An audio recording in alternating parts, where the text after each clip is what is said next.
Hola a todos, bienvenidos a otro episodio de Búnker Financiero. Soy Juan Alberto Pérez y hoy vamos a abordar un tema crucial que afecta tanto a las finanzas como a la política. En este caso vamos a hablar sobre lo que sería la corrupción y la transparencia en la administración pública. Para eso tenemos que tener su definición y la importancia de ello. Para empezar hay que definir qué es lo que entendemos por corrupción en el contexto de la administración pública. Básicamente la corrupción es el abuso de poder público para obtener beneficios privados. Esto puede manifestarse de muchas formas, desde el soborno y la malversación de fondos hasta el nepotismo y el tráfico de influencias.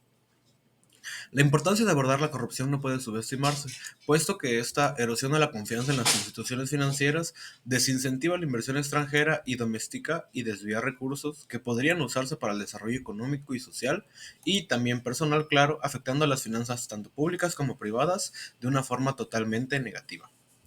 Ahora tenemos que entender los impactos económicos en la corrupción.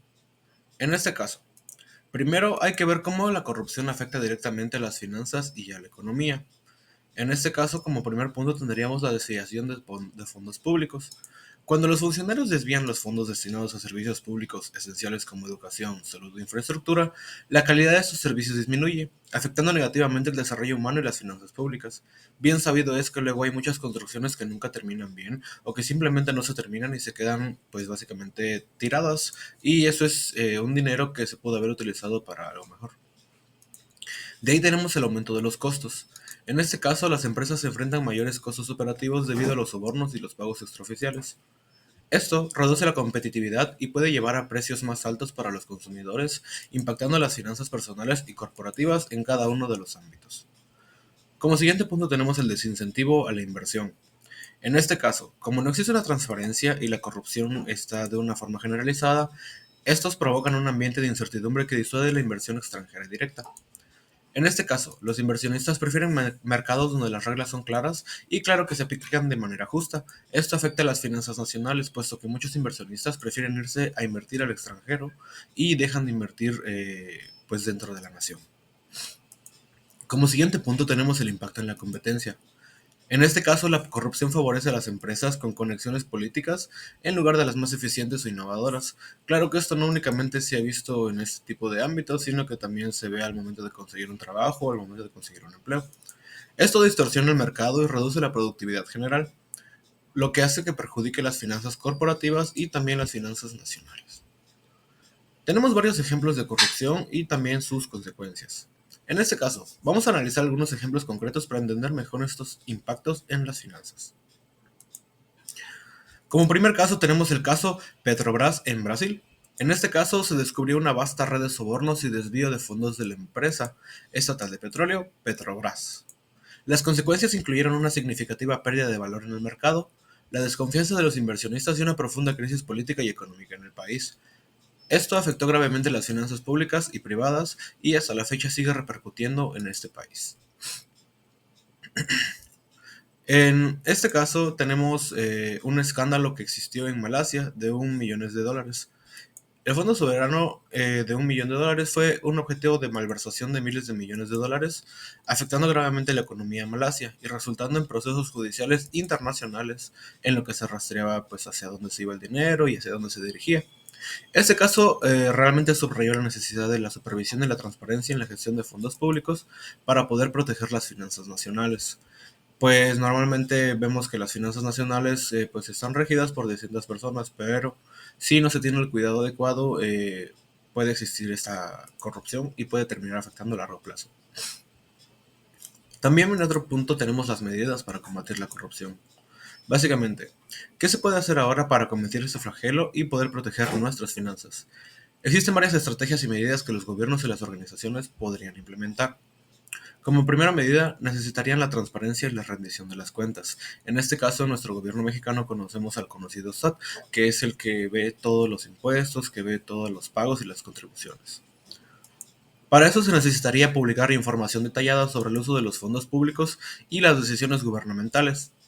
La transparencia reduce las oportunidades de corrupción porque permite que los ciudadanos y organizaciones supervisen las acciones del gobierno, así como tal protegiendo las finanzas públicas. En este caso, tratamos de llevar una regulación más limpia, clara y concisa, hacia todo el fondo público, incluso el fondo privado, para que no haya ningún problema al momento de ver hacia dónde se van nuestros recursos.